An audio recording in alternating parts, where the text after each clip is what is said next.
We're going to take a moment of silence for our veterans, especially those in the Mineral Point area who have dedicated years of service or given the ultimate sacrifice.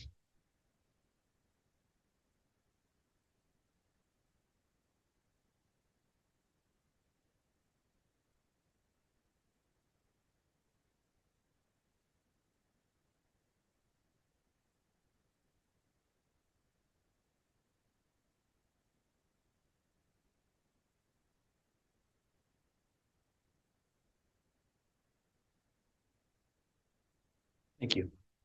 Pledge allegiance to the flag of the United States of America and to the republic for which it stands, one nation, under God, indivisible, liberty and justice for all. We will call the meeting to order. Take roll call.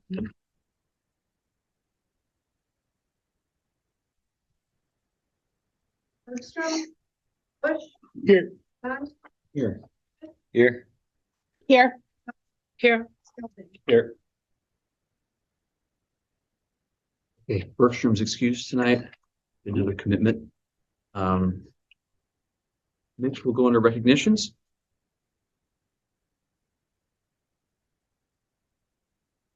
We have several tonight. Start with the first ever national champion from the Mineral Point FFA chapter. A well-known name, somebody that's been recognized many times over, out of a family that's been recognized many times over. Mr. Robinson, would you care to talk about your national champion, Joey Robinson? Thank you for having us here, and honoring him for that, and all our FFA award winners too. Several up there on the screen for you to look at, and we'll talk a little bit about. But yeah, our first ever national champion in ag mechanics repair and maintenance proficiency, entrepreneurship area. So based on his own business and his ability to recreate things. So when I say that, he can do amazing things when it comes to machinery and equipment, from snow blowers to full-size tractors. Again, puts a lot of effort into it. His passion is what he's pursuing his career in after school here too. And he was actually a 3-time gold rated proficiency winner, which was also a first for us as well for Mineral Point. So again, a lot of amazing things that went on there.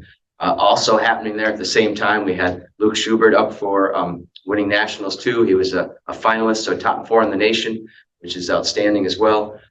We were lucky both of those were our second 2. Last year we were first with first one with Carson Kroll coming in there. So we've had 3 of them in the last 2 years. Again, the work Luke does with his soybean operation. So it was Luke's won as fiber and oil crop production. Again, he was top 4 in the nation. It was his second gold rating. All his work that he does on the family farm as well. It was his second time being in the gold rated area. So that's pretty neat. And now he already, it was great to hear from him, but almost as soon as we got off that stage, he's like, all right, well, I know what I'm doing for the next one. And so we're going to combine some things and try to get back at it. He has that chance. And we'll see if he can kind of be like Joey and walk off maybe with one of those final things. Joey's final FFA event, he walks off as a national champion. So that's pretty neat there. And like I say, maybe Luke will be able to succeed or follow him up with that as well as any of the other ones that we have. But also our meets team was there competing at nationals and placed 26th in the nation. And members of that were Luke as well, Cameron Patterson, Aiden Patterson, and Michael Edgington. And being 26th in the nation is a pretty big event. For Luke and Cameron was actually their second time on a national team for us. They'd also been on our livestock team that had went there years past and done well, placed in the 20s too. So again, great showings by them there. We had some good support there. We had some parents that were able to come. And then with Ron Patterson, who helped work with this meets team all along the way to get them there. And if you don't know, there's a lot of math and a lot of calculations that actually go into the meets contest. And so they put in a lot of practice to be able to get to that spot where they were at. And did a great job representing us there. All of them did. So again, thank you for having us here. And again, good job to all of them that competed. Congratulations.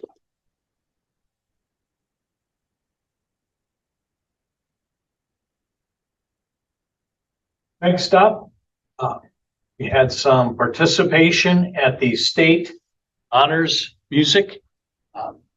It's cycled back around. There you see Josie Dunn right there in the center of the screen. First chair oboe. Is that correct, Dr. Dunn? Mhm. I believe. And then also Miss Calderon McHugh, would you like to speak on your participation at this level? Yeah. I was nominated, I don't know who by, 4 years ago to coach. But I said no. It was during COVID and I didn't know what that looked like. I was just trying to figure out our neck of the woods during COVID as a choir teacher. And then they asked again. So I finally said yes, and it's an honor that 4 teachers of the state of Wisconsin get to go for a 2-year cycle for each chorus. And there's a treble choir, which I got to do this year, and I'll do it again next year. I coached 20 of the sopranos, and I chaperone all 85 girls for 5 days. Yeah, that's fun. And then we come back in October to rehearse for 2 solid days and then perform at the Overture Center for the state conference. And we didn't have any choral members represented this year, unfortunately. We had 3 last year, and we'll see who it comes in the future. But Josie represented Mineral Point really well. Mr. Nevers was able to go to that concert. And so she had solos and everything. And of course, as Josie does, didn't tell anybody until the concert showed up. But yeah, so I get to go back next year, represent Point at the teacher level of coaching these kids at the state level, which is a really cool experience. Our kids are state qualifiers in every way, shape, and form. But it's a really neat opportunity to perform on that stage with that amount of people and that amount of time. It's kind of a different feeling when it's all newcomers and you don't know who you're going to get, or even the directors and other teachers. I got to meet some really great educators from the state of Wisconsin too, and learn from them as well. So, hey, go Point. Yeah. Lots of tryouts, lots of practice time, lots of rehearsal time, and then you submit demo tapes in order to be selected for something like this. So Mineral Point has been represented fairly well. And the Dunn household has done extremely well at this level. Now, is this concert, will this be on like at the Christmas time on PBS again? Because I was able to see our kids perform on PBS. This concert was recorded and played right around the Christmas break time. So just a wonderful concert opportunity. So congratulations to Josie and Ashley.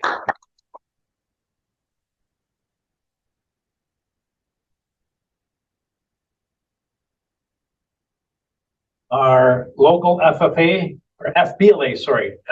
chapter had 2 students that are part of the executive council. Matthew Ganina was selected as the National State Programs Director on the President's Executive Council. And Anthony Buleje Cardania was selected to be in the Financial Literacy Director on the Secretary Treasurer's Executive Council. This was just recently, these 2 students earned this honor at the FBLA conference about a week and a half ago. So again, Mineral Point students making us all proud in different areas and avenues around the state. So congratulations to both Matthew and Anthony on these offices that they were selected for.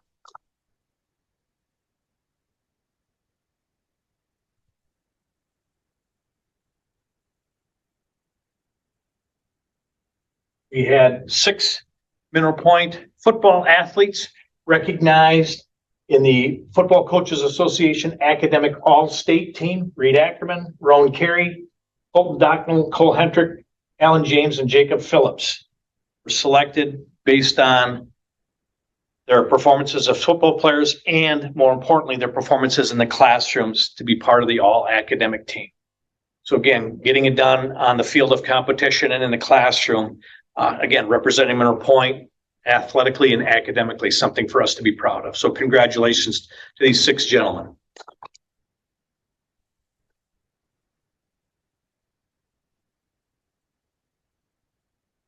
Now I'll be more than happy to turn this over to our cross-country coaches. We had a very, very successful cross-country season, some challenges to overcome, and the kids really stepped up to the occasion. So Joe, I see you volunteered to speak.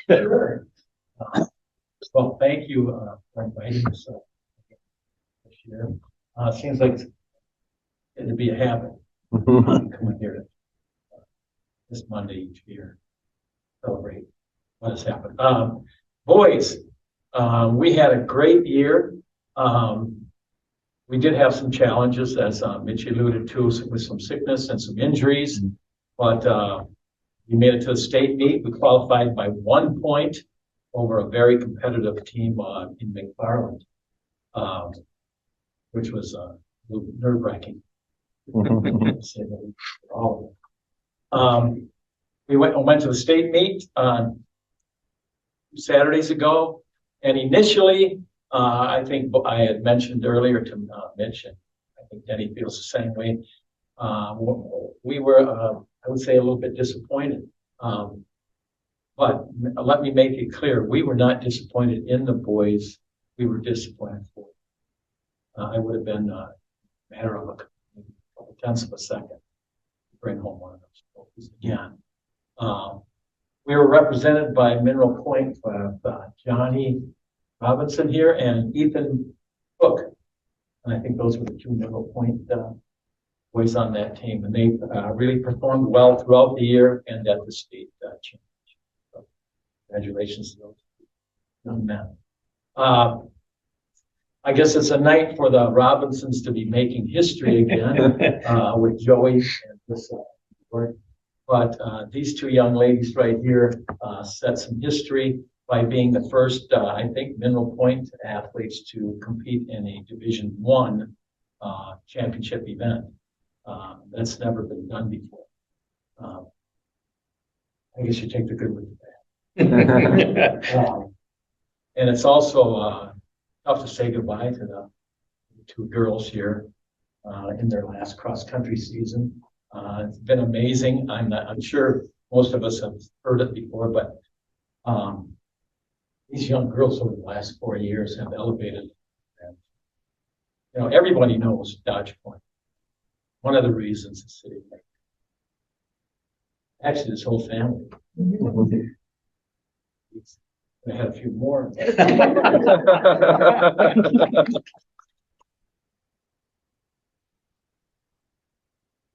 I just want to add, I can't add to that because he always is so eloquent.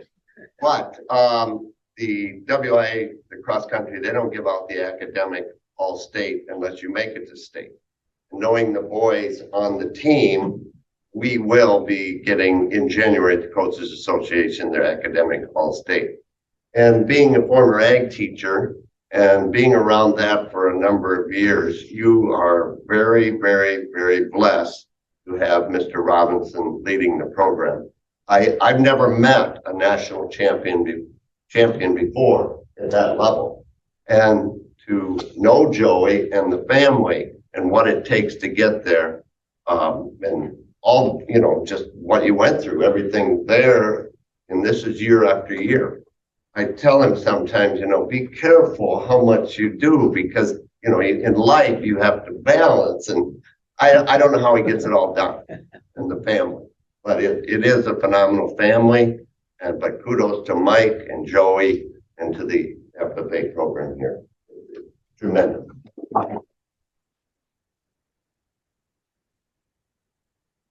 Ellie finished 5th, Annie 22nd. Thank you. I had 26 in my head and I didn't want to say it wrong. 22nd. And Ellie ran her personal best in high school at her last race. Is that accurate?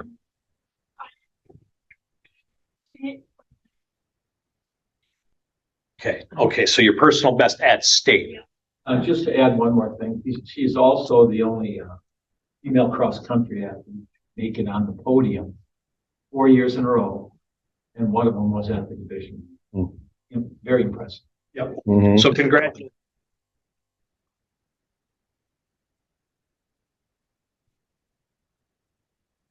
For another historic event, for the first time in school history, the Mineral Point volleyball team qualified for the state tournament.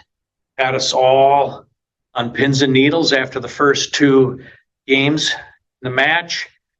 And then they just couldn't quite pull it off, but not for lack of effort. So, I know Mr. Engwall, you have a little tie to the volleyball program. Is there anything you'd like to add?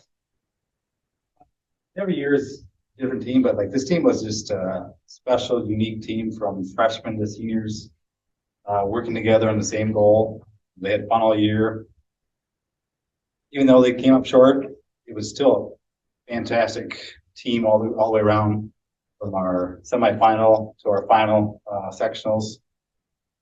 They always made it interesting, but they always seemed to have composure and being able to work together and not really get frustrated. And it was fun to watch no matter what game, what part of the year. So it's just kind of obviously the program going in the right direction. So which is great for the coaches and everybody else. So it was a fun overall season. Congratulations to the Middle Point volleyball team and their first appearance at a state tournament. Right. The great segue for the last piece, somebody that would have had some volleyball experience here. Miss Vicki Dahl was recognized by the UW Platteville system as a distinguished alumni of their program. And Vicki, obviously, longtime employee, resident, coach,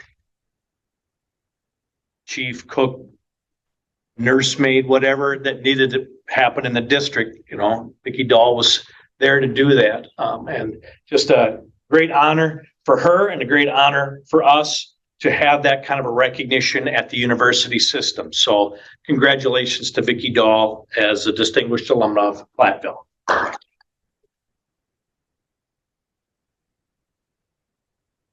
And that's it. Great, awesome. Okay, we'll move on to the consent agenda. I'll take it includes minutes from the special meeting to certify the levy, the referendum community forum on October 23rd, regular October meeting. So we got bills payable, credit card statement of activity, which we've all reviewed in advance from our bookkeeper. So I'll take a motion to approve the consent agenda as a whole, or we can approve them individually. I'll make a motion to approve as a whole. Second. Okay. Harris and Skelding, any discussion or comments? Yes. Heisner, Yes. Johnston, Yes. Skelding, Yes. Bush, Yes. Dunn. Yes.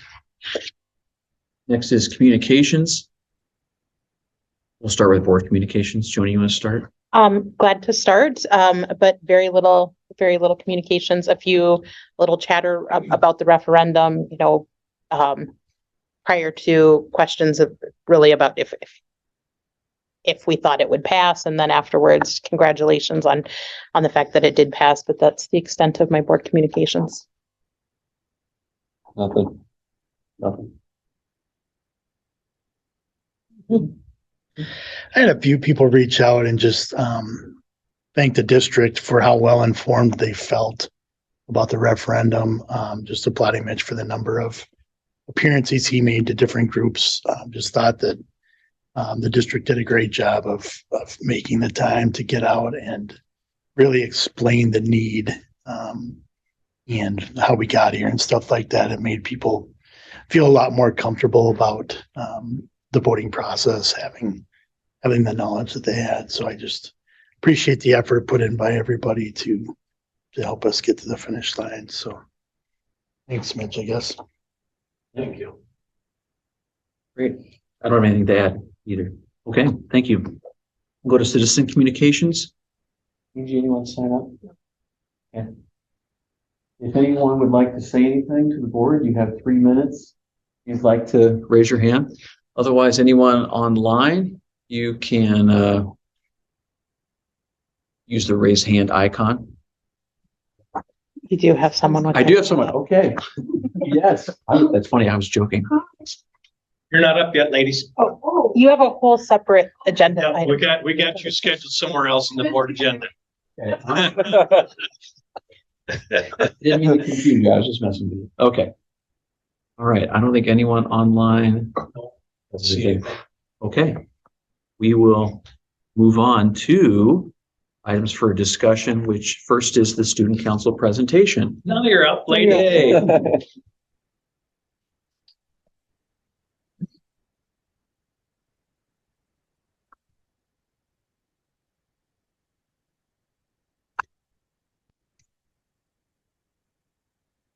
Thank you. Andy, were you in the student council? You go, Mom. Yeah. Yep. Yep.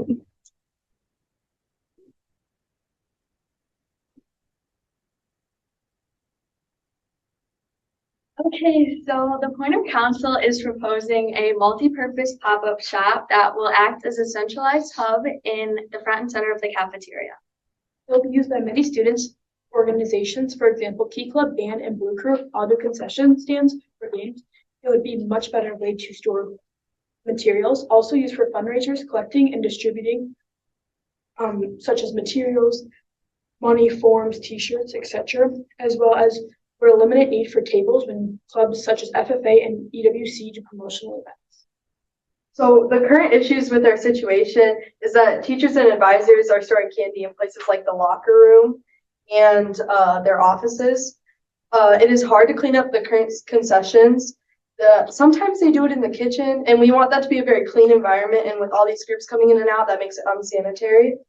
It is also difficult for us to hand out things like t-shirts and yearbooks and make sure everyone gets what they ordered right now, and just making sure that everyone has what they want and got what they need. Do you have any questions for us? Based on the image, it looks like there'd be some storage there. Would that lock, and who would have access to unlock that? Yes, each organization, if they need storage, like Key Club has to hold candy and popcorn for concessions, the Blue Crew has to for concessions, Band has to. So each of these individual organizations, we don't really have a plan set out for that right now, just because we don't know exactly the dimensions of it and how much storage we actually need at this point in time. But I'm sure we would work out a system where either each individual club locks their own materials up, or if there was a collaborative system. Yeah, it's still kind of up for discussion right now. And this would have to be built? Yes, it would have to be built. We had the idea to have some of Mr. Carey's construction classes aid in building it, and that would also help with our costs of materials as well. No, I see you have t-shirts on here. So like, would this be a t-shirt distribution location, taking it out of the office on those days? Because I'm pretty sure I know 3 ladies that would really appreciate something like that. And it wouldn't be just them that appreciate it. Like the janitorial staff has such a hard time cleaning it up right now, and just like keeping it all like in one spot and just being able to distribute everything. Mm-hmm. Do you understand where exactly this is going to be located? So this is going to be in the front of the cafeteria. So it will be where the mural is, but the mural will still be visible through the back of the So like across from the food line? Yeah, Or- so No, no, right no. now they're building 2 trophy cases, like one trophy case on one side and there's one on this side. Okay. And we're hoping to put it right in the middle of those. Oh, okay, There's okay. In the main student-created cafeteria mural space. that's out there. Okay, Yes. not by the food line. Got it. No. Okay.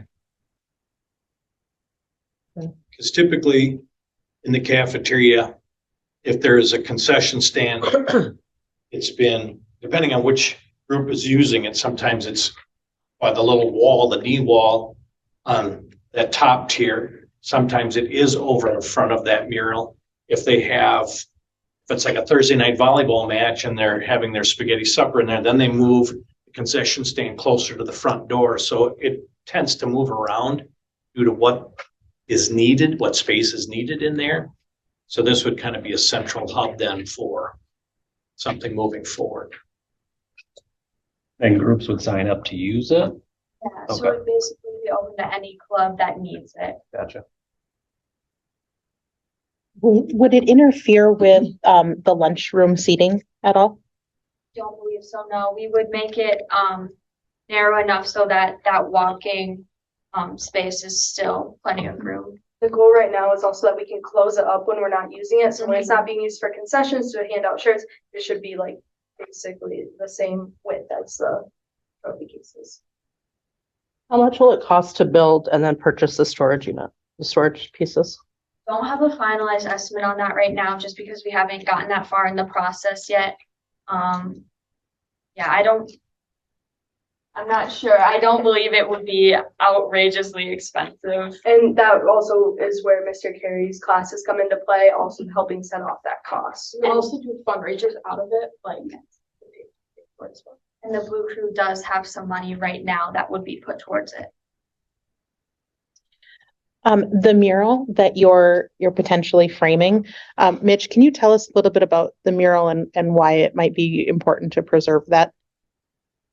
It was created, and Will and Andy might be able to help. This, Yeah, when the building was, So part of this was sort of a healing process of moving out of the old middle school and high school. So the mural has the old middle and high school on it, like coming to the new school. But to me, that's old news.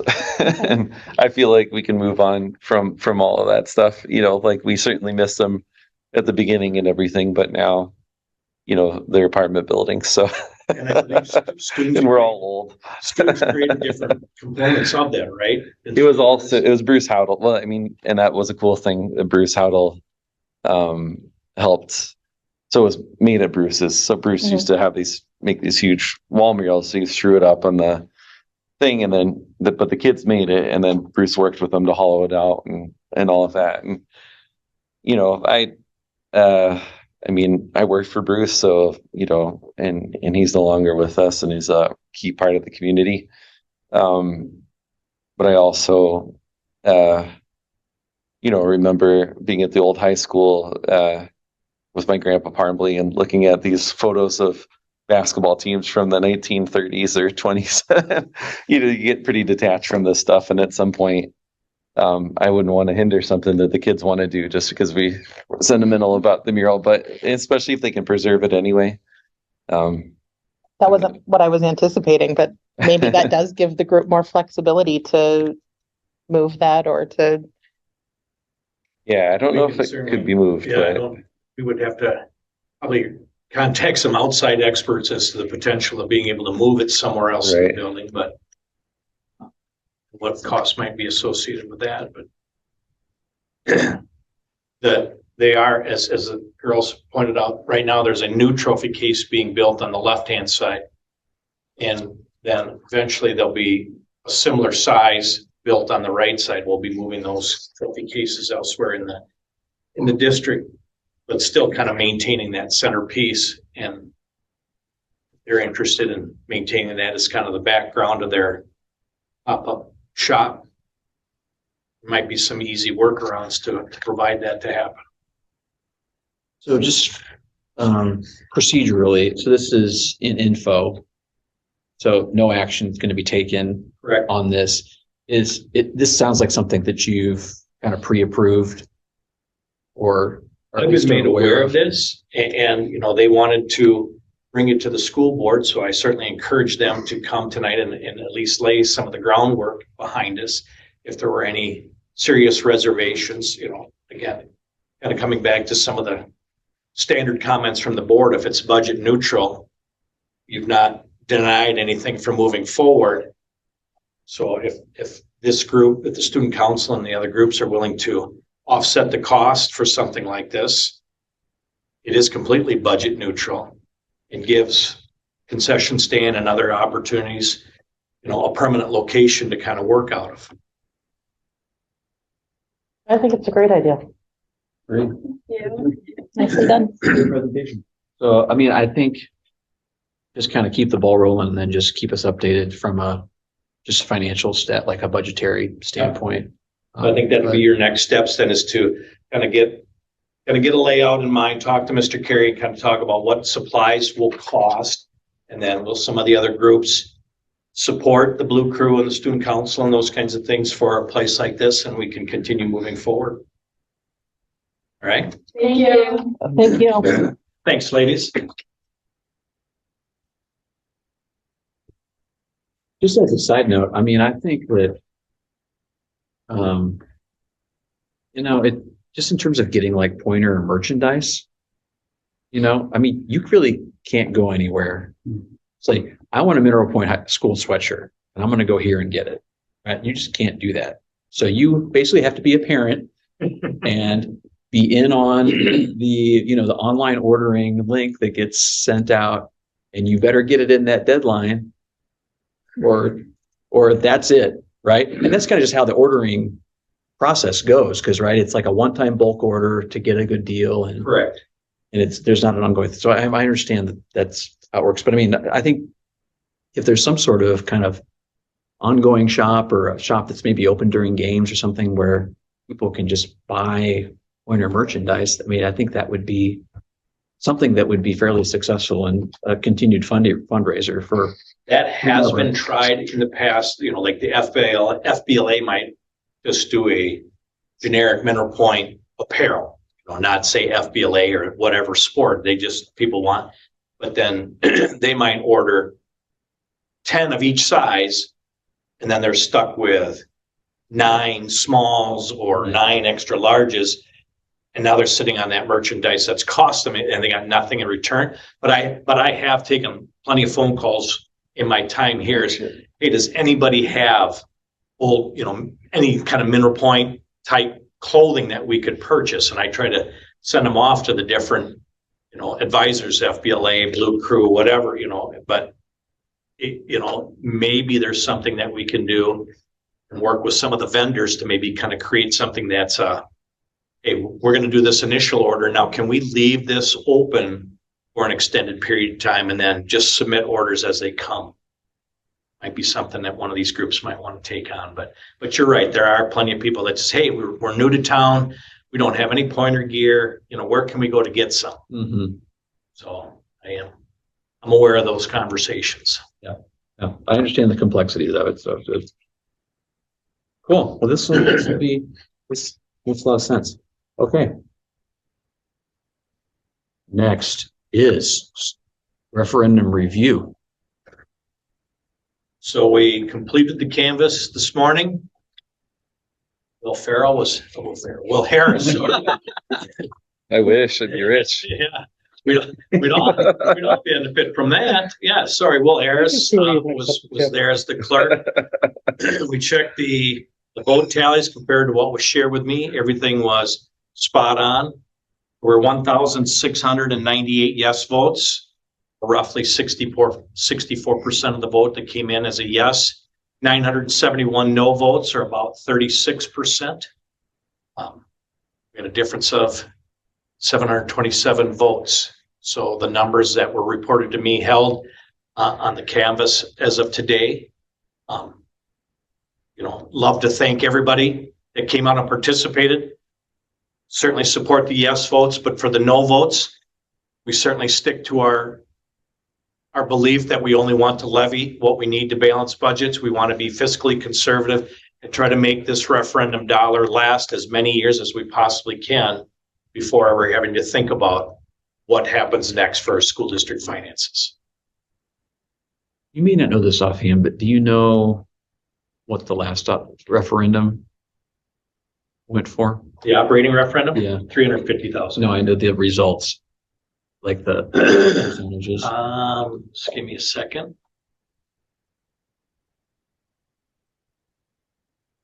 Well, it's just doing that. I just wanted to make an observation that there were a number of schools that had failed referendums around us. And I think that one of the issues was that they had recently had a building referendum.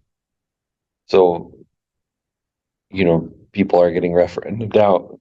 And the success rate of referendums was really high for a while, but it's actually starting to decline.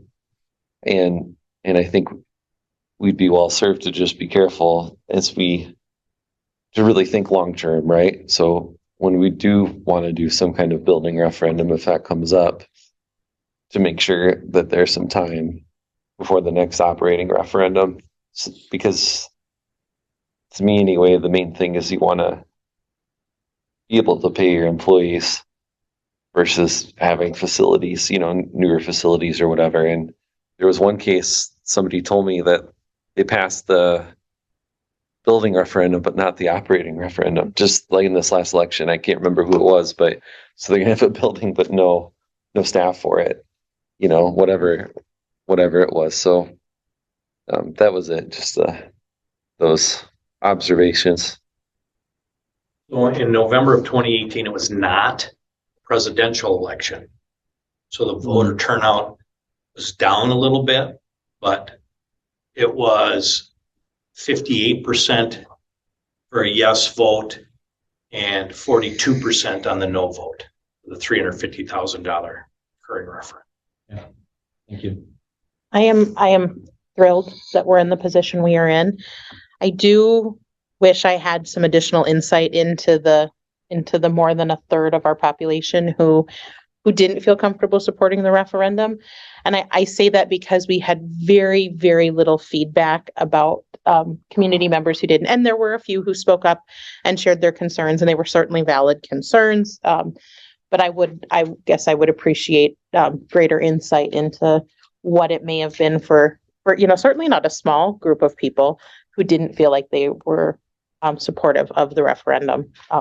Just a personal curiosity, not something that we need as a group to move forward.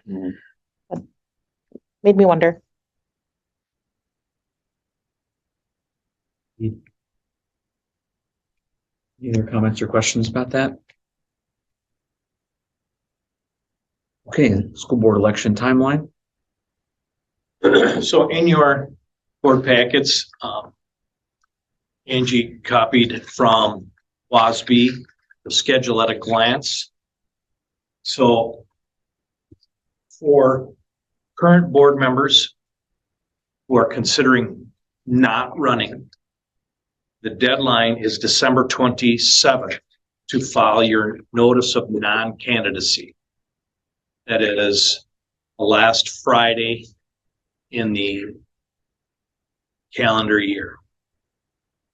And then January 7th is the deadline for anybody to file all the paperwork for candidacy. Now, you don't have to wait until that date, either one of those dates, but those are the deadlines. And then there are some things, if current board member whose term is coming up doesn't fill out the non-candidacy paperwork by the 27th and does it later, that pushes back the other window just a little bit. But again, that is the Friday of over a holiday break here at the school. So I would encourage either there's 2 board members that are up for election in 25. I would encourage you to fill out either the notice of non-candidacy prior to December 27th, or you can certainly fill out your paperwork to run again prior to that date. If you want to just get it taken care of, you could do it tonight if you'd like. What's the last day that the district is open before that holiday break? Thank you. Who on the board is up this election cycle? Will Ferrell. Christie. Will Ferrell. Yeah. Write-in candidate. Will and Christie are. 22nd is Sunday. Is that? The 22nd is a Sunday. Yeah. The 21st, 20th. 20th.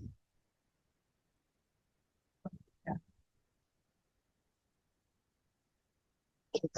That's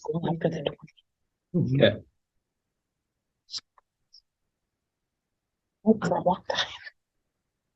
12 full days of Christmas. And Angie, for anyone who wants to file, the office reopens on January 6th, Monday, January 6th. No. Well, we're here January 3rd. Okay. Second, the Thursday? Yes, we're here Thursday, Friday. Okay. Session. On Thursday the second.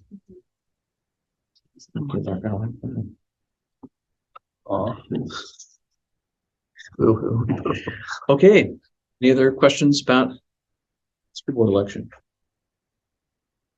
Okay, next is state WASB convention. Registration opened up November 1st. Early bird registration ends December 15th, and January 6th at 5 p.m. is when the registration period ends, and there's no refunds given after this date. So we've tried to make everybody aware. We've got hotel rooms for everybody, so we're in good shape if, you know, things come up family or business wise. January 6th would be the last day we could still get a refund if for some reason you couldn't attend. But I think we have 48 hours prior to the stay, but for the registration piece of it. for the convention For the itself. convention itself, yeah, December 15th will be early bird, and I can't recall $3 or $80 cheaper for that. It sounds right. Do we register ourselves or do I you? register as a group. Okay, and as is us letting you know that we planned on attending for hotel sufficient, or do you want a separate confirmation email saying, hey, I do plan? Okay. Okay. I understand things come up. Something by January 6th happened.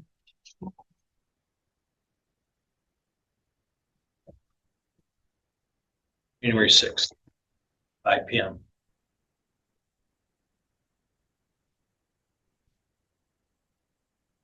Are we all planning on going again? Mm-hmm. Intention. Yep. Great. Okay. Well, if that's the case, if you're all planning on going, I'll just plan on registering. See Tar. Malik Willis jersey. Yeah. Thanks, Angie. That's right. With Will Ferrell, we Not should be get a going better into that. discount. That's right. Sure is. The Will Ferrell discount. They got the fruit with the sugar in it, Christie. Going to that. Oh, good times. All right, budget comparison. So you have the October 23 and the October 24 budget reports in your board packets. This time, a year ago in 23, we had expended about 26.15% of our budget. This year in 24, we've expended 27.45% of our budget. So again, you know, we're very comparable, less than 1%, 1.5%. And then the handout that I gave you is the Fund 50 budget. It's a single page. It has 1, 2, 3, 4, 5, 6, basically 6 different accounts. And I know when Kimmy and Danielle and I sat down to kind of create the budget prior to the start of the school year, some numbers we had a better feeling for than others. You know, we kind of were figuring we knew what salaries and benefits would be and so on and so forth. We had some equipment. So if you look down at the number 5, line 5, it says capital objects. You can see that we have a negative balance or a couple of pieces of equipment that needed to be fixed and or replaced. And again, the building is pushing 30 years old, and so is everything in it. So not to be unexpected, we had a sizable fund balance in our food service account. So while that account, that line item is in the negative, it will certainly come out of that food service fund balance, which is separate than the Fund 10 fund balance. Right now, that balance is sitting at $138,000. So we're comfortable with how things are going. And to think we're a quarter of the way through the school year and we're a quarter away through, 25.6% of the budget has been expended. We feel that that's really good and on track. We're taking back over the food service portion. And the other thing to point out is our revenues, our state aid that gets kicked back to us for free and reduced lunches always lags a month. So we don't have the October revenues in this number. So I think that percentage might change just a little bit. They'll get a little bit lower than the 25.6%. When that revenue comes in, that should be coming in probably in another week or so here. After the initial growing pains or maybe transition pains right at the start of the school year, how has it gone? I would say it's been going well. We have needed to make a switch. We had one of the part-time positions that was 3 hours a day. That individual, that work schedule just did not work out for them in the long run. So we have somebody that's kind of filling in right now as a temporary sub. So we have that position posted again. But other than that, it's been going well. She has an interview tomorrow morning at 9. Okay.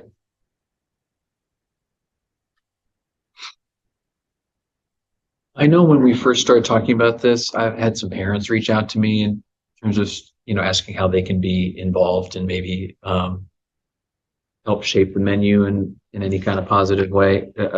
Are we engaged with any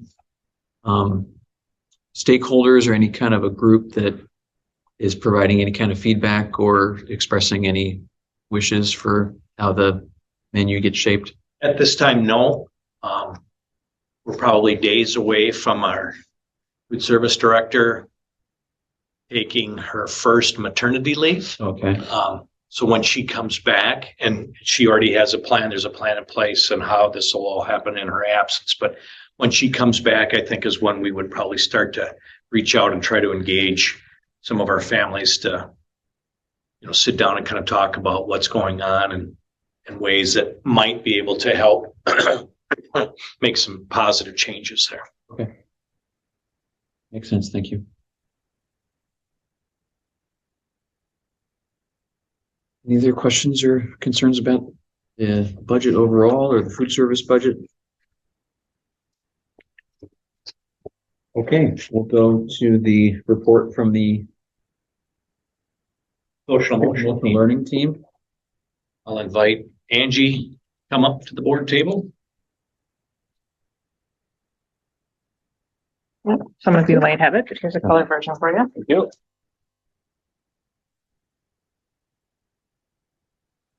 Thank you. Thank you. Kind of changed up how we wanted to present the information to you tonight. Just kind of maybe highlighting some of the other work that's going on. When we first brought on the position of the SEL with Miss Rob, even in the description, one of the things we really wanted to focus on was enhancing our community partnerships. And so that was kind of where we wanted to give you the update this time. So again, just one of many things that we're doing on a day-to-day basis, but I think, the sources of strength is new and growing. And so we wanted to highlight that. So that's that first thing. We have next week, we have a peer leader training for middle school on Monday, for high school on Tuesday, with a community event Monday night.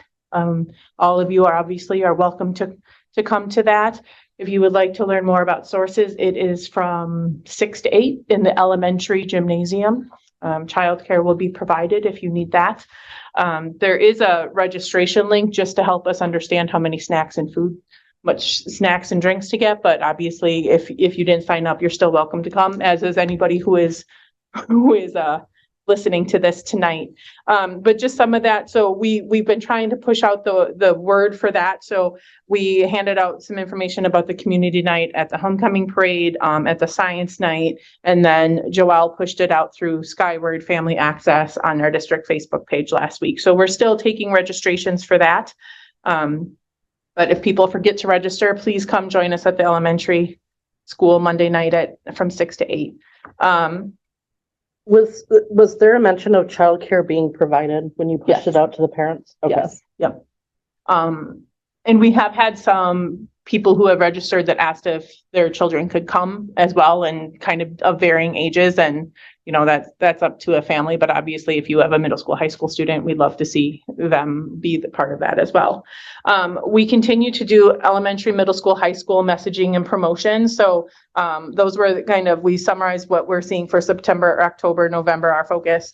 December is generosity as well. So we're planning those events. We do the same messaging promotion across the district. So the elementary students are hearing the same promotional message that we are. And then just kind of an update on that elementary curriculum, because that was a big investment from our most recent round of grants. There were 15 elementary staff members that elected to participate in a coaches training held here in July. So we actually housed it and held it, and there was a couple other districts that joined us. There are 7 classroom teachers implementing it on their own. And I wanted to highlight that because it's not that the guidance counselor or the school psychologist aren't willing to help teach it, but these 7 teachers have said, no, I'm going to teach it myself. And that was really our goal of coming out of that elementary curriculum, is we wanted the teachers to find ownership.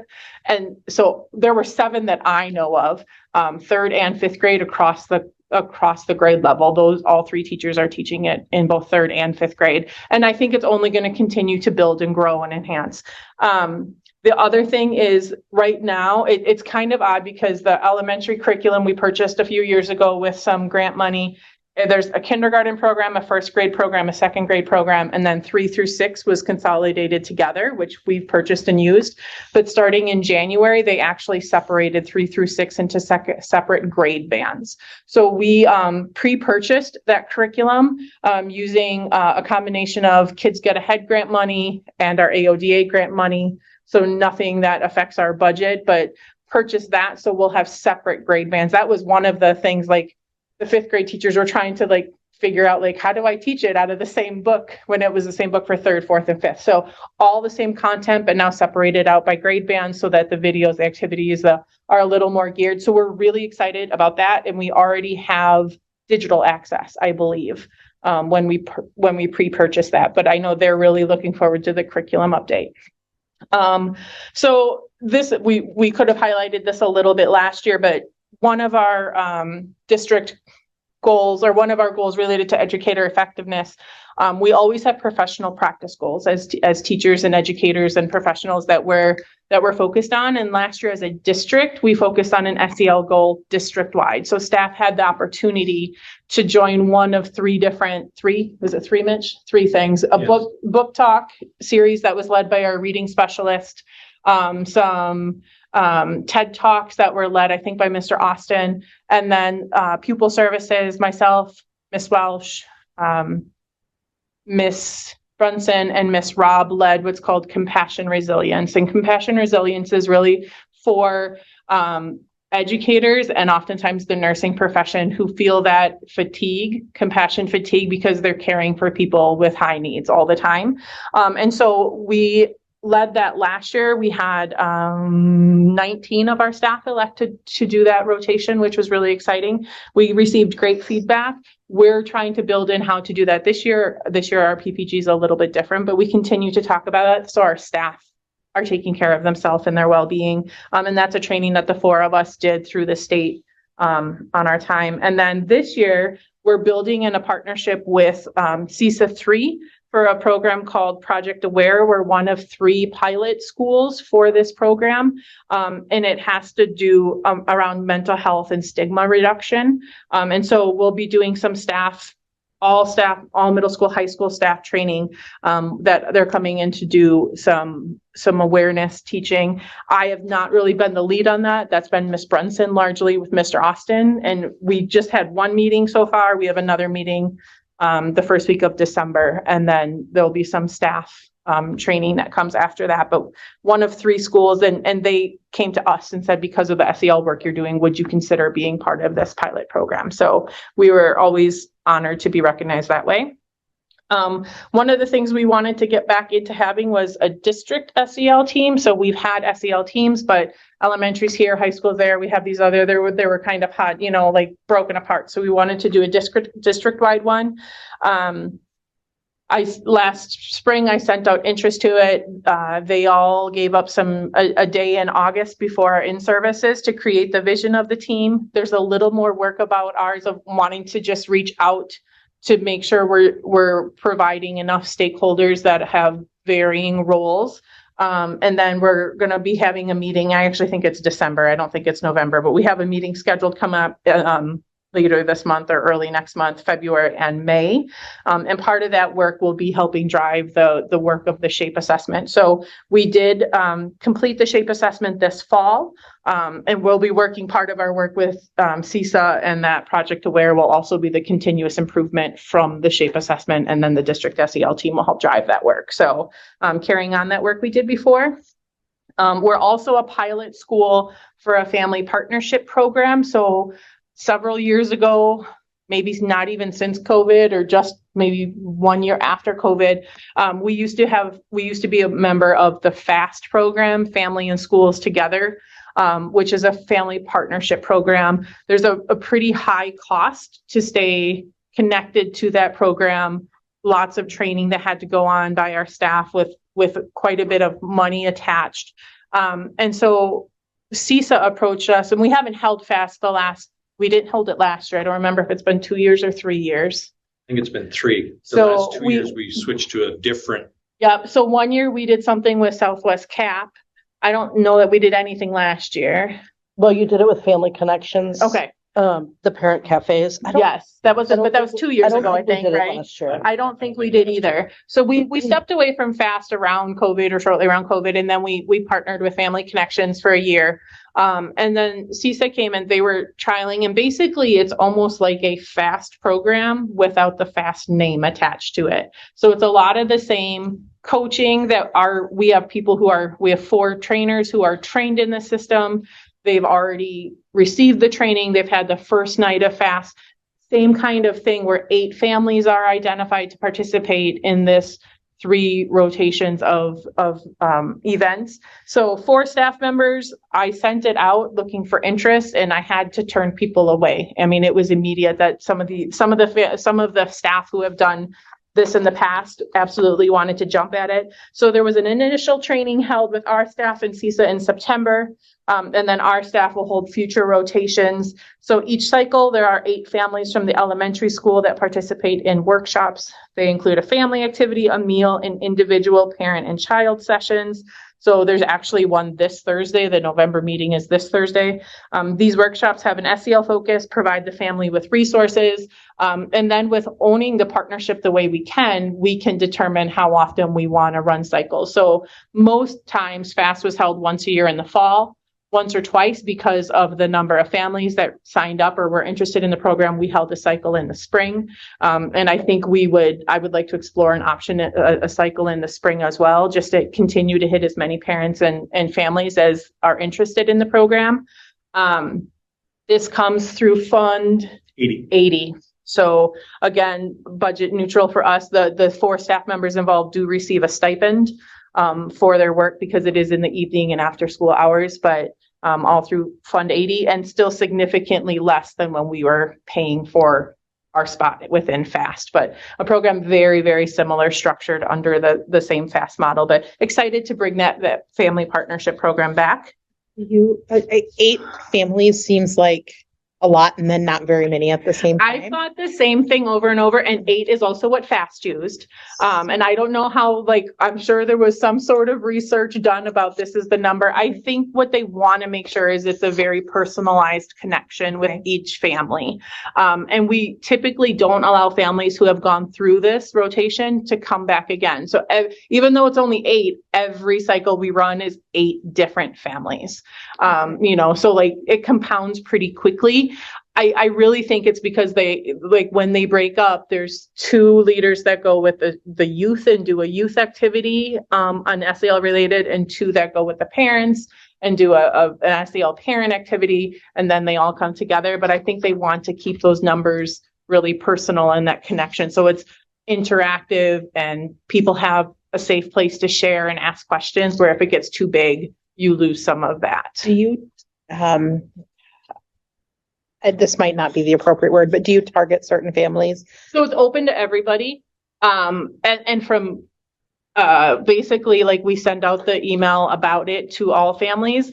And we always have just taken who's signed up. If there's not people who have signed up, I know, like, I just think back to like my first year here. I do remember reaching out to some specific families because at that time the school nurse was running the program and not all the slots were filled. But pretty much in all the time I've been here, it is, if you feel your family would benefit from this and you are one of the first first 8 that sign up, then you get your slot and you're kind of kept on a wait list for future ones. Then the only thing I would say is that I think we've probably told some, like, you participated in the last cycle. We would like families who haven't had the opportunity to participate.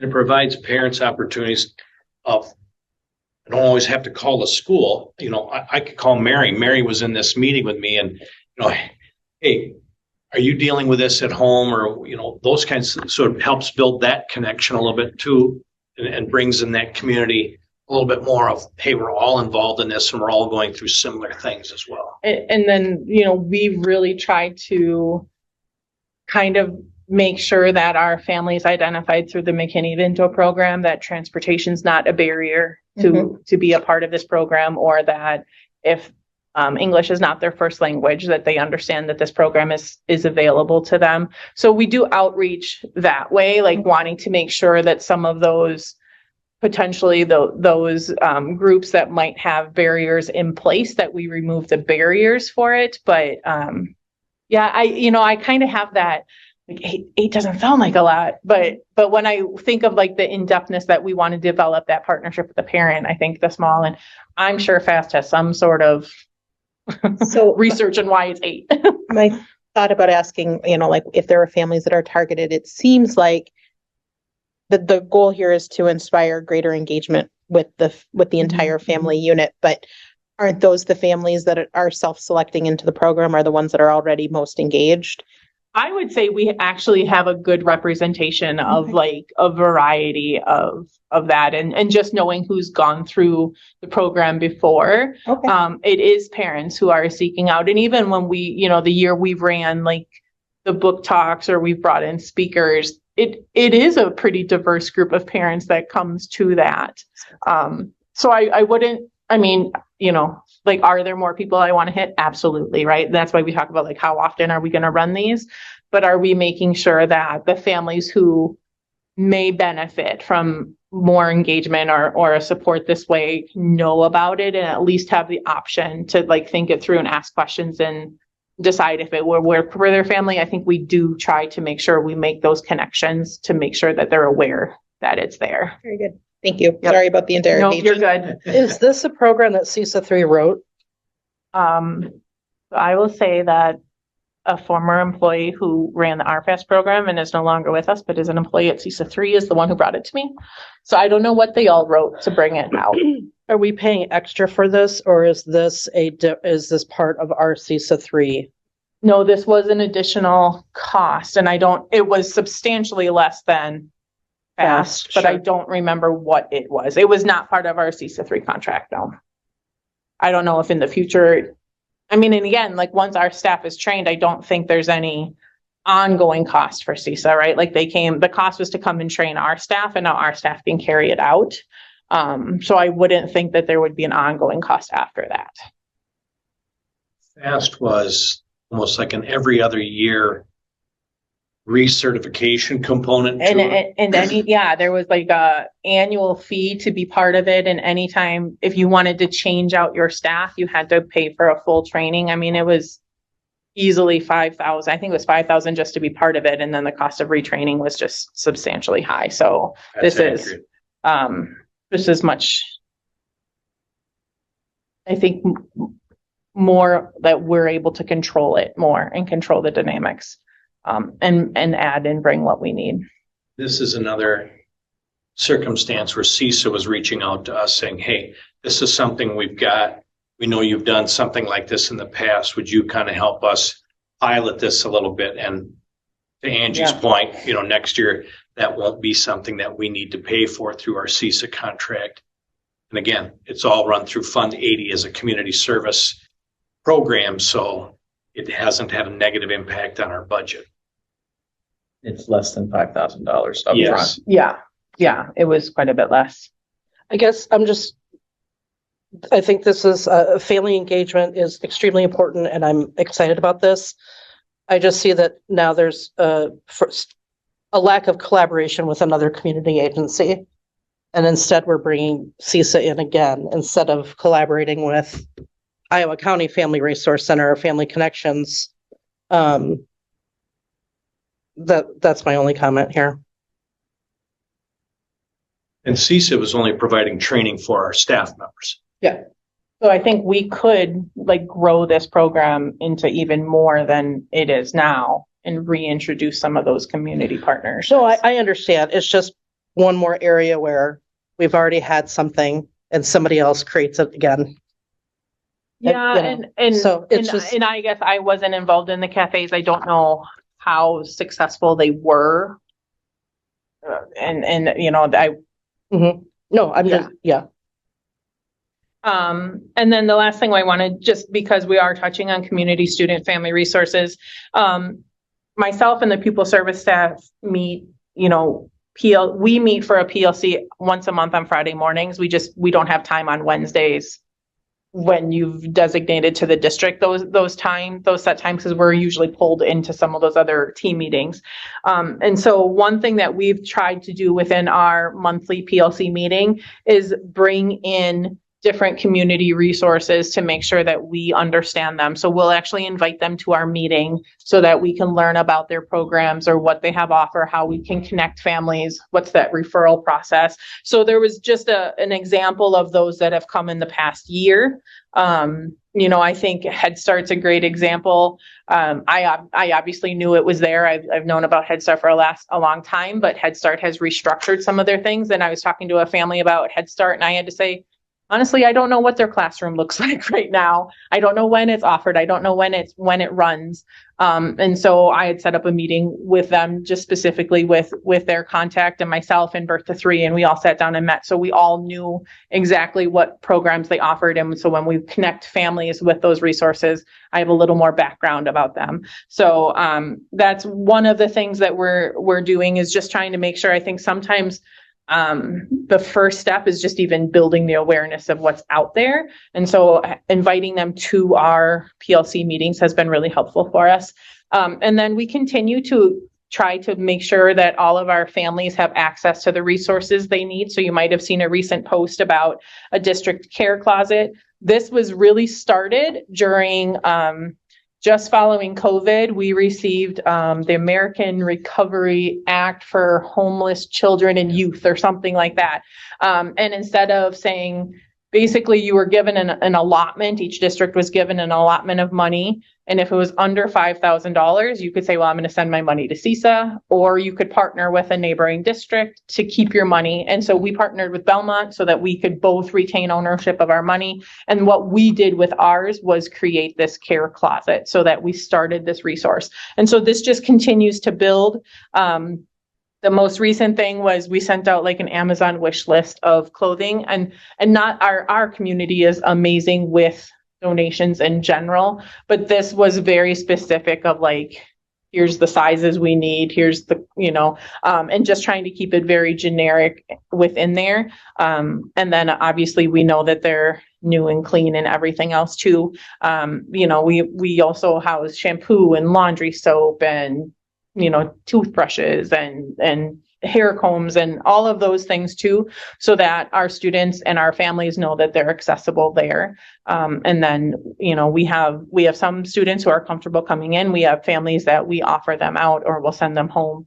And so we're always looking to replenish and continue that. And that's the hardest part about the care closet, is how the longevity of keeping that going is just something that, it's not like we have a budget item for all of those, but through donations and support from the community, we've been able to expand that even more. So, and it gets utilized. Nurse Jane would at the drop of a hat, be able to tell you the items that are used the most often and most frequently. So, and we continue to find ways to keep that accessible and to communicate out that it's there for anybody who needs it.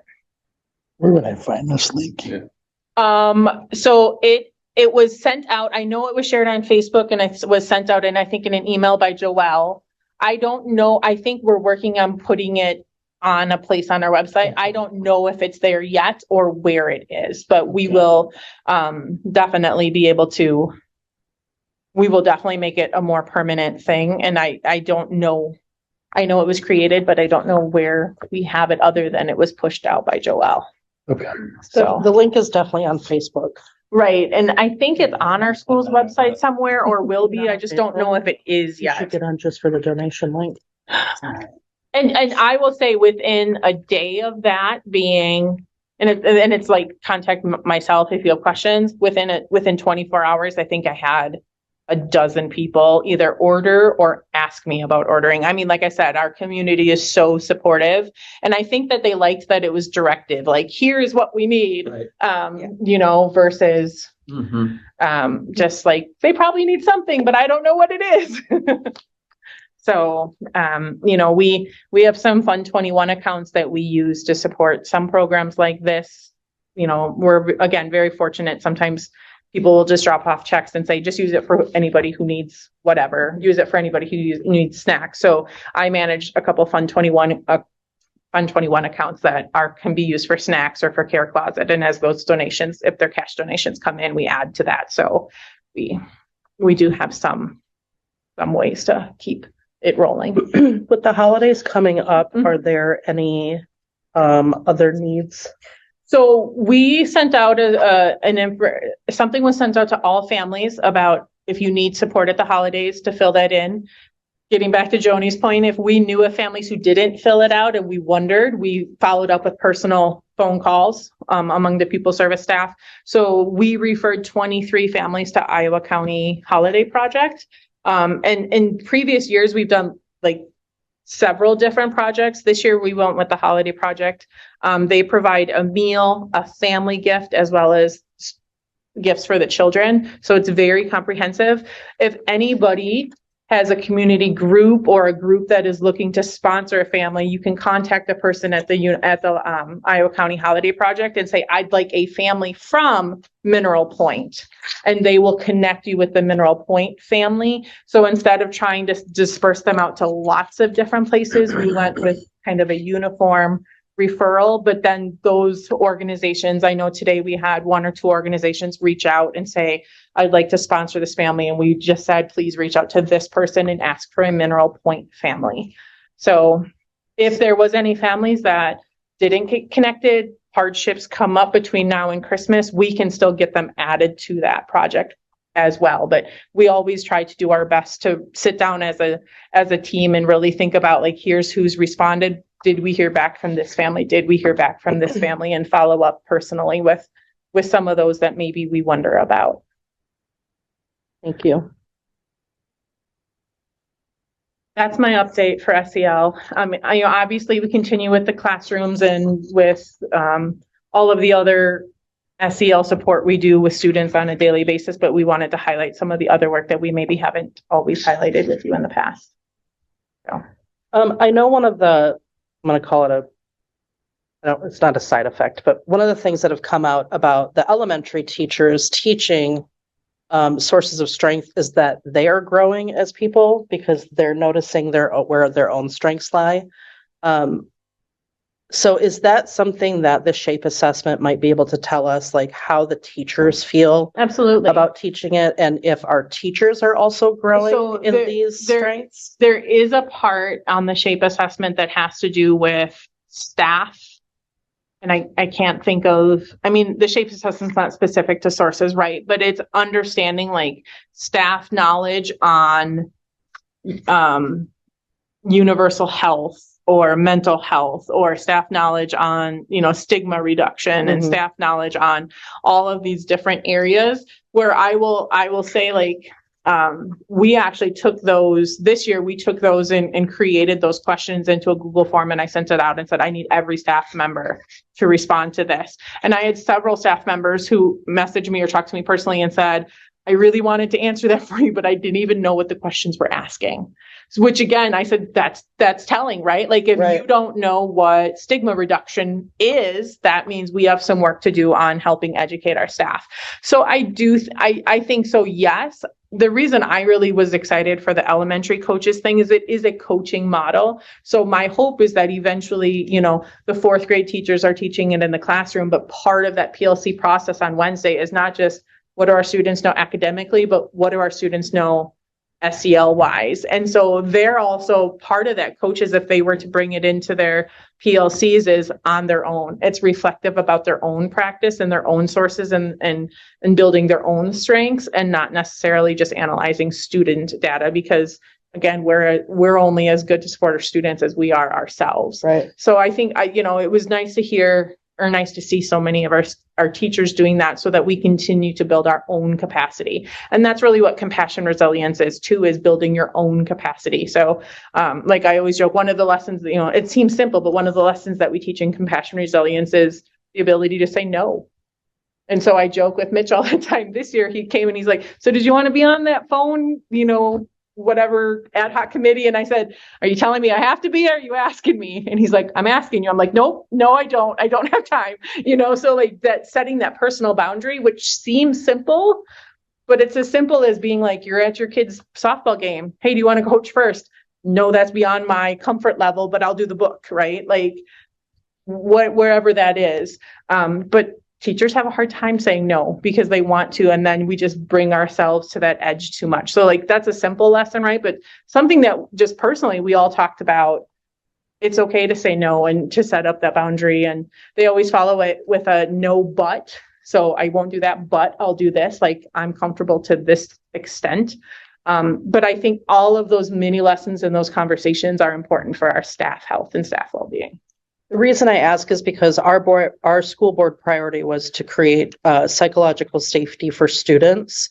And that also includes psychological safety when it comes from staff to students. And so I was I think it ties in nicely with the professional development that you're working on and the SHAPE assessment, and kind of seeing where that continuous improvement needs to be made. Like you said, if they don't know what stigma reduction is, that's something that needs to be. And I think I do think that's the nice part of SEL and the SHAPE is we're our students, but we're our staff. It's a whole approach of that together. And so I do think it is naturally, we maybe don't highlight as much the work we do with our staff, but I would say the last several years for sure, it's been we're not just here to take care of students, we're here to take care of each other too. Yeah, absolutely. So and so I think that's been good work, and hopefully, we're lucky to have a lot of retention in this district. And I would like to think this is part of it, right? They feel supportive, they feel heard, they feel valued, and they feel like we're all here supporting one another. So. Thank you. Yeah. Any other questions? Lots of actions as always. I will say, I told the rest of my staff that I was going to be generous to them and not make them come tonight. So that is why nobody is here with me. I gave them the night off so that they could be home. So it wasn't like they weren't willing to come, but I told them, this is my act of generosity for you. Okay, we're on to action items, I think. We have the second reading of policies, and they're listed in your board book. 112, 131.1, we're actually removing those policies. So tonight's action would have us take those out of our board book. And then the second reading of 165.1, 171.1, 223, 225, 310, and 321, they were all up for the first reading. The one that we pulled out from last meeting was 188, and that one was the board participation through technology. Board was comfortable with the current policy as is, so we removed it from the second reading, so that one will stay as is in our board book. But we're talking about board member conflicts of interest, notification of board meetings, administrator professional development opportunities, district administrator evaluation, instructional goals and the school calendar. Those are the other policies that with a second reading become our new policies. So I see 188 is still in the board packet. Is that, That's just for reference. It must be for reference because I don't have it on my It's on my not on your online. list, It's yeah. not in the online. Okay. So yes, we pulled that out because the desire was to keep it as it was. Well, did I just not get it in the listing though? It's not in the listing in the agenda, no. Yeah, I might have just missed it there, Mitch, because I think there was some changes to it.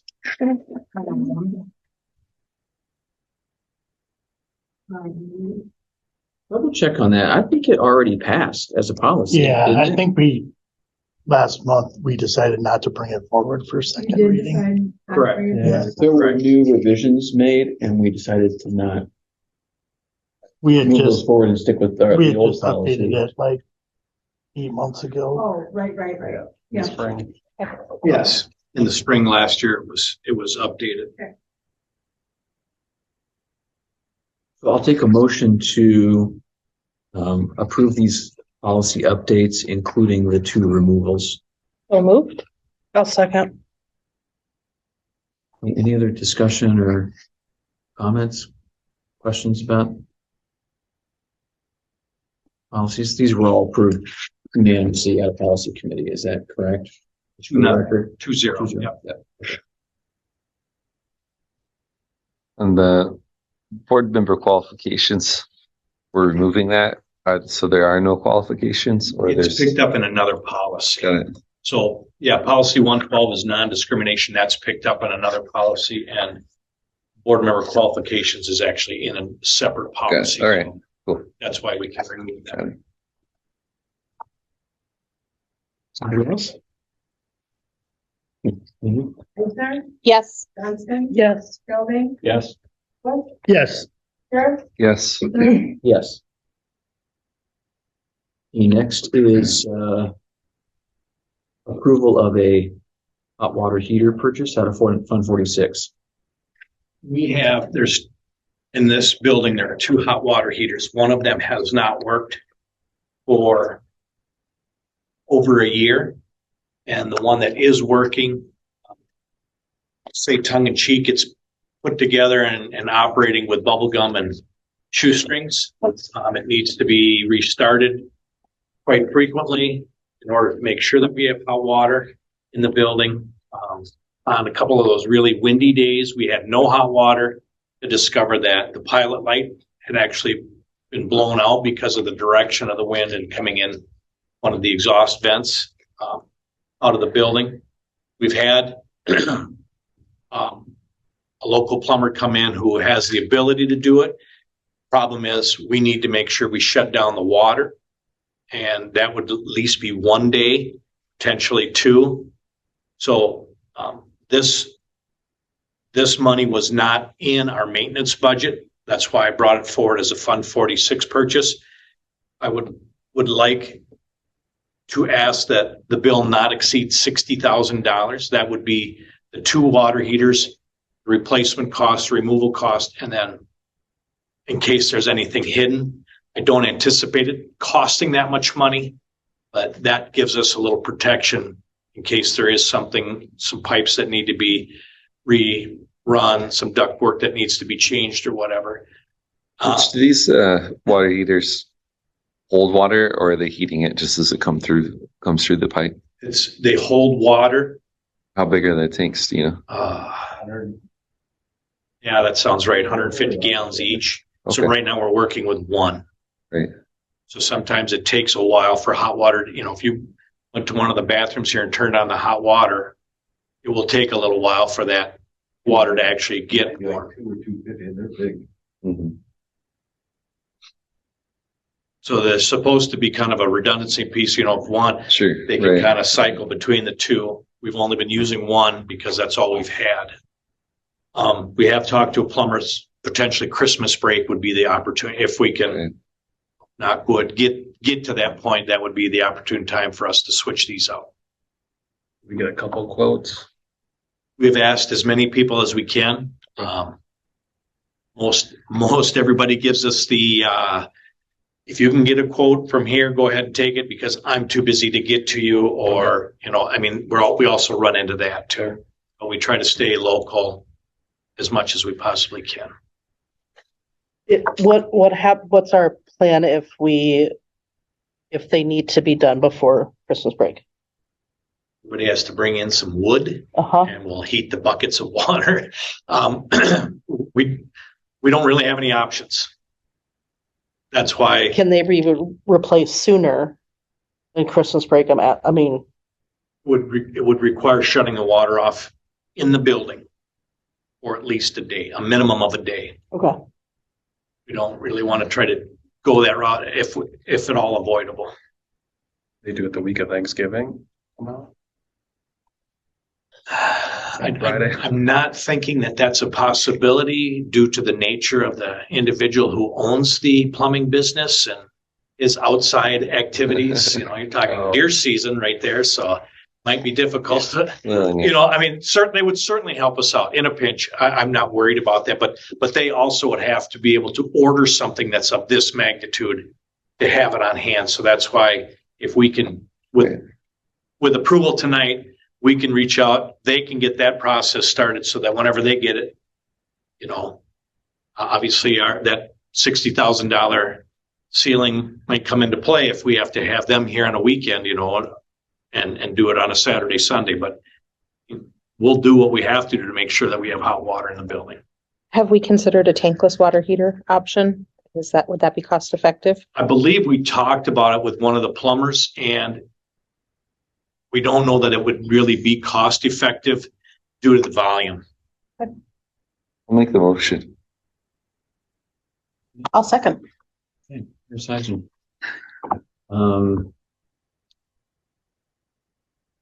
Would it be possible Mitch, just to confirm that whatever plumber we hire would be at least like available for like an emergency weekend job or weekend pay or whatever? Just to know that that's a possibility, because like you said, this person would be unavailable Thanksgiving week, but Are there other people in their company that could come and do it?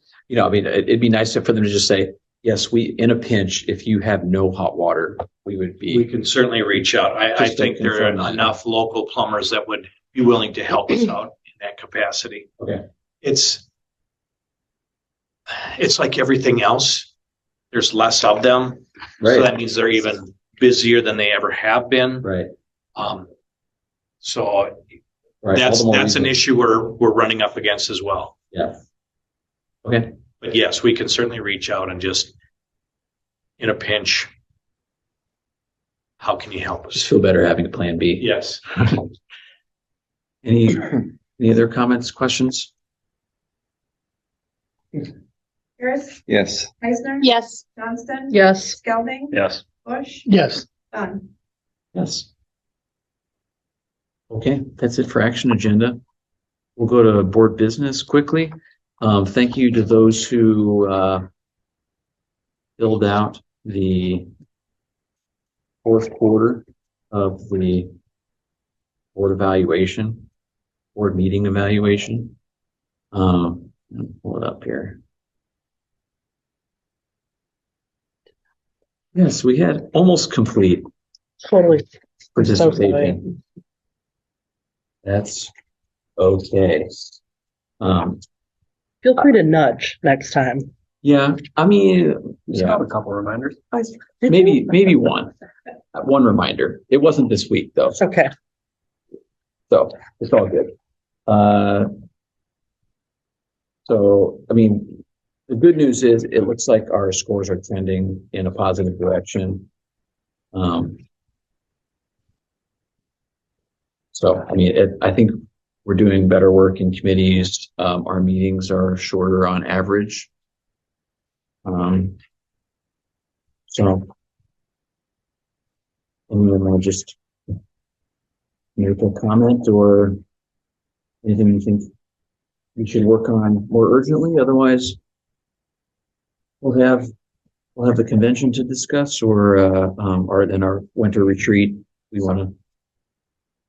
I would echo what you said. It's hard not to, not to think we're not moving in the right direction with the consent agenda, with the agendas being in a manageable time. I mean, it's only 7:30. Like, no, Are you motioning to adjourn? Not quite. not quite I'd like to tell a story. Yeah. at my work. My way. Don't feel obligated to We comment. double booked I just was, Yes, the November 18th. yeah, that's a bummer. I was gonna bring that up. We could change the date of that. It's just a board meeting, so it's not like Strategic plan meeting, not necessarily Thank a you. board meeting. I guess what I mean, it's just a meeting of the board. Right. So it's not like a lot of people are planning on coming to Right. that. It's the same night as the But don't I sources of have, strength. don't I have Yeah. Jamie booked for that? Isn't he coming or I don't no? believe so. Okay. It is the night of the community SEL group. I think that's what he's referring to. I didn't realize till just now. So, I mean, we could change the strategic plan review meeting to 8 o'clock, or we could just change it to a different date. 8 o'clock at Different night. date. Just start something at 8. I'm good. I would much rather have people go to the sources of strength, like the community night, and have us move the date. Okay. If there are board members that want to go to that, which I would highly suggest you. Yeah, because I've missed a lot of the ones. I've never been able to Same, go. yeah. I was thinking about going. Yeah, Okay. you guys don't mind. No, that's fine with me. So,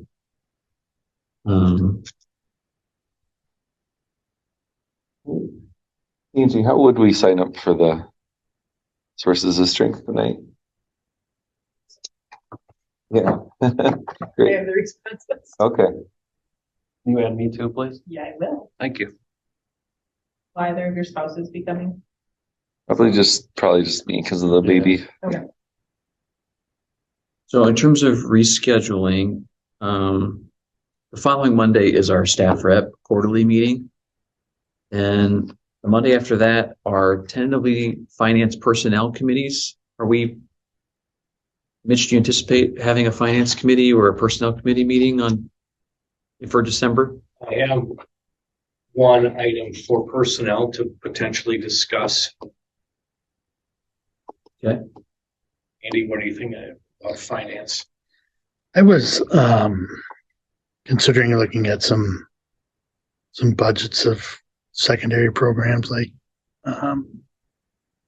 including the revenue for food service and looking at those, but that's something we can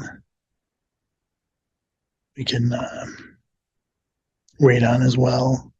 Well, what about operations? Well, policy will probably have a meeting to go through the next bunch. Policy will have a short meeting to split up the rest of the policies. And you're going to have an Short operations meetings are the committee meeting, I long think, aren't That's you? me. Yeah, but we're just Sorry. splitting them up. I think we haven't had To one, so I think we were operations, talking about I've got an agenda, at least one agenda item. Which for was- operations. the science lab, right? One could be, yeah, one is the science lab and two could be the potential parking lot up here Oh, needing to be re-blacktopped, no longer seal coated, but. So there's a couple of agenda Okay. items for operations. How much time do you need for the personnel item? Half hour. It's okay. I mean, the next Monday would be our regular meeting, and then Monday, the 16th is open. By the time you get to the 16th of December, finding nights available for things is going to get sticky. Just life is going to get really busy. Yeah, I Usually know. it gets crazy towards the second half of December. You don't like the idea of the 16th? I do not like the idea of the 16th. Especially, Yeah. knowing that my kids are going to be home starting now on the 20th. Okay. Remember, the 9th will be an earlier meeting. Yes, Mhm. 5 o'clock.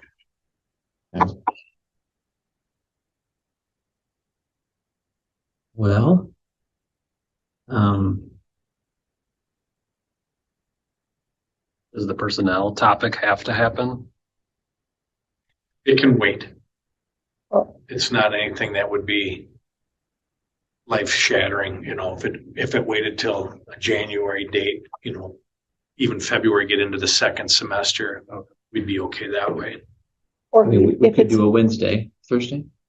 that's an option, or if the personnel meeting's 30 minutes, if that could be 6 to 6:30 and then do our strategic planning meeting starting at 6:30 on the second. Tuesday. That's the a Monday. Wait, but we're having a finance committee meeting Monday too, potentially. Oh, okay. Yeah. We can, if we want to have the wordsmithing meeting, we can do that. What about November? What about a Wednesday in November, like the 20th? I guess the 27th is the night before Thanksgiving. That wouldn't work. So there's next Wednesday, the 20th, potentially.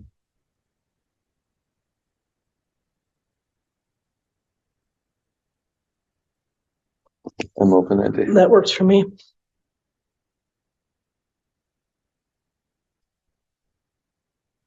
Andy, are you gonna, in finance, look at how the township, reassessment's gonna affect school funding? So it was Joni's email about which happened. I got my letter. It was real, wasn't it? It was real. Wow, my house is worth a lot. So for the first time in 15 years, the township reassessed all the properties in the township. So just to understand how that'll affect our financing. I don't know if it will. Just affect household financing. Yeah. Because it's the total valuation. It just affects No rate. no rate. Okay, Our so numbers. It doesn't like our number will be more the same. dollars don't increase our revenue any. Yeah, somebody actually told me that their property tax bill went down like $15, even though their assessed value went up Isn't Well, that- interesting. over 100,000. Because somebody else's went up more. Yeah. Okay. So when we talk about the mill rate, sorry, we might be going off a topic. I don't have time to go. How much we were doing so good. When we talk about the mill rate, like we've shown the chart, is that specific to the city of Mineral Point, or is it the same mill rate for the city and the township? We can park that question and come back to it Yeah, in that's a the good finance idea. committee. I Okay. mean, we have what? That 828 is what the school district has set as what we need for our levy.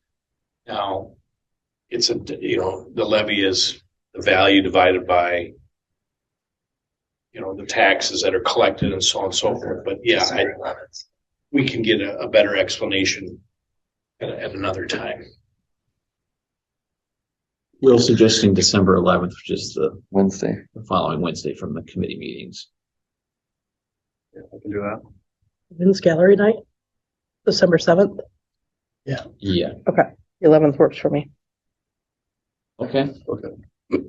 Let's go with that. We're moving the strategic plan meeting from next Monday the 18th to Wednesday, the 11th. May 27th. December 11th at 6:00. Is that the one that was going to be at options? No, that's the staff rep meeting, which Okay. is the 25th. And what time is that? I have it at 6. Okay. Is that right, Mitch? Calendar here again, but yes, I have it at 6. Yep, at the Middle Point Option School. So December 11th, 6 to 8 here. Yes. Got it. Are you sending out an invite? Yes. Okay. I have it on my calendar, the staff rep meeting on the 25th at options, but if there could be a reminder email that day that tells me to go to options, Sure. that would be great. Absolutely. I'll do that.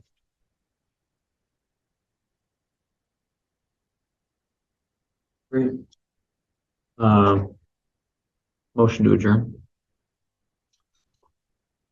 Moved. Second. All in favor, say aye. Aye.